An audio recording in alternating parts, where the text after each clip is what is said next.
தேவனுக்கே மகிமை உண்டாவதாக. இந்த புதிய நாளிலும் கர்த்தர் உங்களுக்கு அருளும் ஆறுதலின் மன்னா.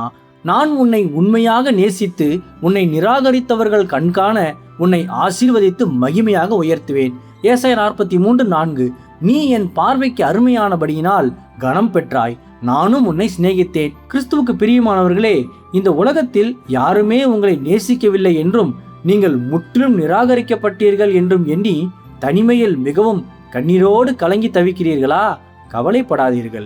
இன்று உங்களை உண்டாக்கின தேவன் தாமே உங்களை என்றும் மறவாமல் பூரண உண்மையாக நேசிப்பதால் உங்களை தமது பார்வைக்கு மிகவும் அருமையானவர்களாக கருதுகிறார். உலகத்தின் தகுதிகளை வைத்து அல்லாமல் தேவன் தம்முடைய அளவற்ற கிருபையினால் உங்களை எப்பொழுதும் மாபெரும் விலைமதிப்பற்றவர்களாக எண்ணி நேசிக்கிறார். அன்று எல்லாவற்றையும் இழந்து வெறுமையாக திரும்பிய கெட்ட குமாரனை தகப்பன் அன்போடு கட்டிப்பிடித்து முத்தம் செய்து அவனை மீண்டும் கனப்படுத்திய சம்பவம் நாம் அனைவரும் நன்கு அறிந்ததே.